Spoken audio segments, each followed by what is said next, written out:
ఇప్పుడు కేవలం 7,999 up to 10 kgs వరకు బరువు తగ్గి అధిక బరువు నుంచి వచ్చే ప్రధాన సమస్యలను దూరం చేసుకోండి. జపాన్ లో హిట్ కొట్టడం ఎలా?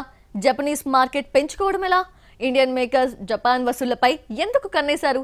జపాన్ లో రిలీజ్ అవుతున్న తెలుగు, హిందీ హిట్స్ ఏంటో చూసిద్దామా? RRR రిలీజ్ అయిన 6 నెలల తర్వాత జపాన్ లో విడుదలైంది.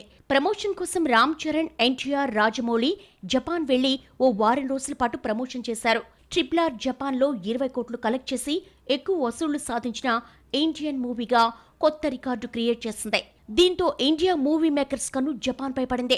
ఇండియన్ మూవీ సలార్, జవాన్ జపాన్ లో రిలీజ్ అవుతున్నాయి. ముందుగా సలార్ ఈ నెల 5ను విడుదల చేస్తున్నారు. దాదాపు 300 కోట్లతో రూపొందిన సలార్ వరల్డ్ వైడ్ 700 కోట్ల గ్రాస్ కలెక్ట్ చేసింది. బాహుబలి 2 తర్వాత వరుస ఫ్లాప్లు చూసిన ప్రభాస్ సలార్ తో ఫామ్ లోకి వచ్చాడు. ప్రభాస్ నటించిన కొన్ని సినిమాలు అక్కడ మంచి కలెక్షన్ సొంతం చేసుకున్నాయి. సలార్ జపాన్ రిలీజ్ ట్రైలర్ కు మంచి స్పందన వచ్చింది. సలార్ జపాన్ రిలీజ్ సందర్భంగా ప్రభాస్ స్పెషల్ వీడియో పోస్ట్ చేశాడు. 2023లో రిలీజ్ అయి బాలీవుడ్ టాప్ గ్రాసర్ గా నిలిచిన జవాన్ కూడా జపాన్ లో అడుగు పెడుతోంది.